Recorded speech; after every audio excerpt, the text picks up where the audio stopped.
Today is March 17th.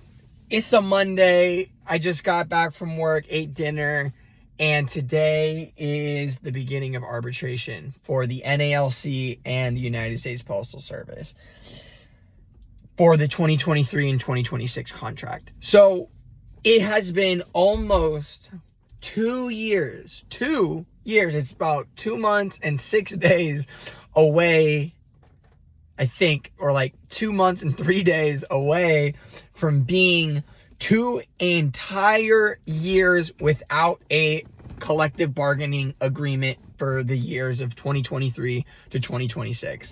Absolutely ridiculous. Pathetic on the side of our union.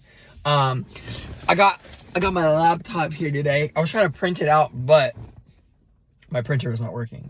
So I don't know 100% if this is real. I've seen this memo before, or I've seen Tulino, who's the Deputy United States Postal Service Postmaster General, the guy right under DeJoy. So he's the one that's been leading a lot of the contract negotiations where, DeJoy obviously sets the overall strategy of negotiations, but the Deputy Postmaster, from my understanding, Tulino, he's the guy that is kind of actually running the negotiations rather than just kind of setting the strategy, what, DeJoy would do.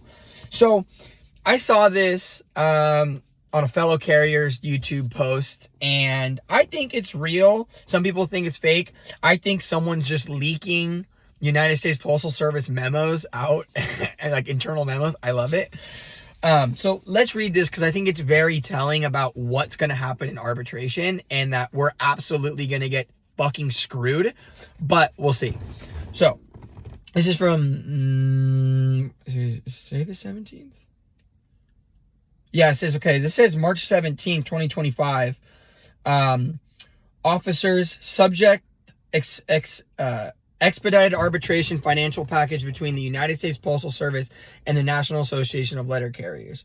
As we move into the expedited arbitration process with the National Association of Letter Carriers, the Postal Service remains committed to presenting a financial package that ensures long-term sustainability while aligning with our broader cost-saving objectives.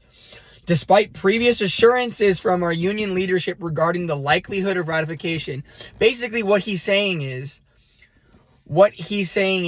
that our union guaranteed or had assurances that membership was going to accept the contract TA, the tentative agreement that they put out, that we overwhelmingly two-thirds majority voted down, right?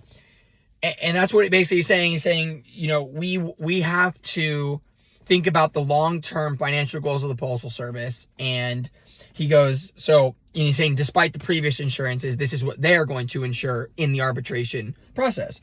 Key priorities in arbitration include wage increases capped at 1.5% annually, ensuring USPS financial sustainability while maintaining competitiveness with the broader labor market. A 1.5% increase in pay? Competitive? How is that competitive? Competitive against what? Subcontractors for GLS and OnTrack that you don't have to pay insurance? Like, dude, we deliver U.S. mail and packages for the American people. We're not contracting companies like OnTrack and shit. 1.5% annually, that's the cap. That's what you're capping it at to stay competitive. What are you talking about, bro? We have a staffing problem. We have a staffing issue. We need to increase the pay. So then he goes, expanded reliance on non-career workforce, allowing for greater flexibility in scheduling while reducing overall labor costs and long-term pension obligations. What they're saying here is the post office really wants to get rid of their career workforce and push forward with their non-career workforce in order to reduce the benefits that are being paid out, because DeJoy said in a congressional hearing, 80% of the Postal Service's losses in fiscal year of 2024, that 9.5, you've probably seen that number before. He said 80% of that loss was due to non-cash compensation. What is non-cash compensation? Benefits, right? So they're looking to do that, which, not good. Retention of Table 2 tier wage system. reinforcing fiscal responsibility and operational efficiency while maintaining necessary workforce segmentation. What they're saying here is that they are keeping the two-table pay system, which is 100% one of the reasons that, we are in this mess to begin with. When you have a two-tier wage system, basically what you're doing is for the same work being provided, you're paying you're paying two wages to two different people to do the same job. What's happening is table one took care of all of the career carriers. That was before the two tables were I guess put out. I think it was from an arbitration agreement like 15 years ago is when the two-table pay system.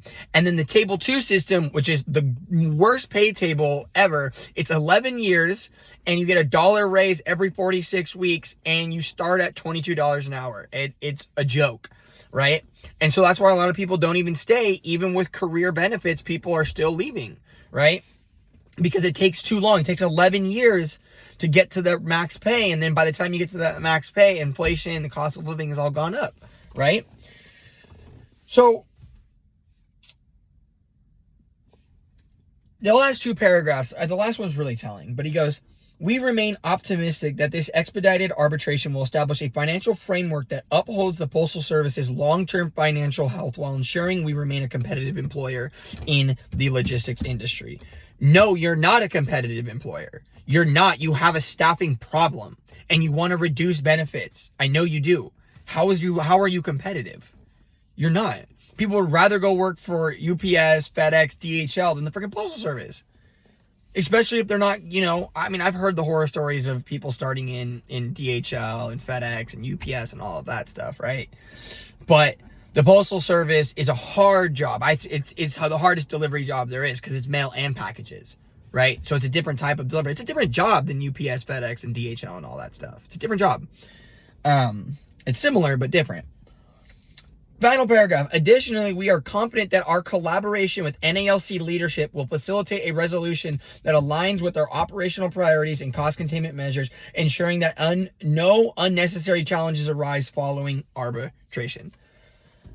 So what that one is basically saying, what that one says to me, the last paragraph, is that NALC and the Postal Service are in agreement that what comes up in arbitration is what both parties are wanting, or pretty much what the Postal Service wants, and NALC is complicit. That's what that tells me.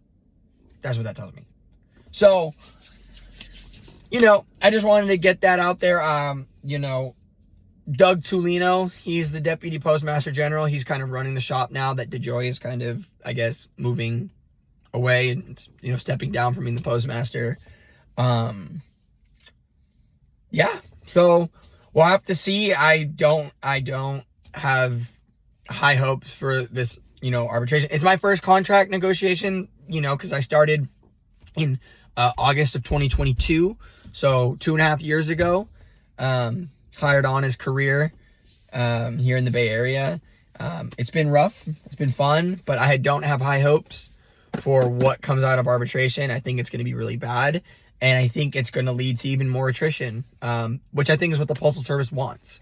So another thing, too, is the Postal Service is engaging in voluntary buyouts for employees that are close to retirement to help reduce headcount.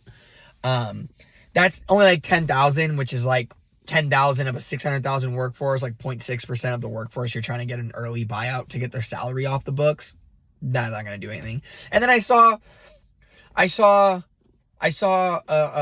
today a report. It was published by some like local newspaper from Hawaii, and it said the USPS talks about their agreement with DOGE, Department of Government Efficiency, to look at retail leases and counterfeit postage.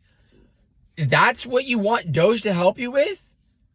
Counterfeit postage. We have Postal Inspection Service. We have an entire law enforcement arm of the Postal Service that is meant to protect postage and, parcels and mail coming through the network. And you're going to go to DOGE? All DOGE does is cut agencies and cut workforce. That's it. So I don't know what that's about, but you know, again, the Postal Service signing an agreement with, you know, Doge. I feel like that's DeJoy just sticking it to us right as he's out the door, said, yeah, you know what, bring Doge in here, bring Elon in here, and see what kind of mayhem they can cause. I mean, we're an independent agency. You know, we have our own board of governors, our own Postal Regulatory Commission. We're independent. We're not part of the Commerce Department. We're not part of the federal government. We're an independent federal government agency. But I don't know. We'll have to see. We'll have to see.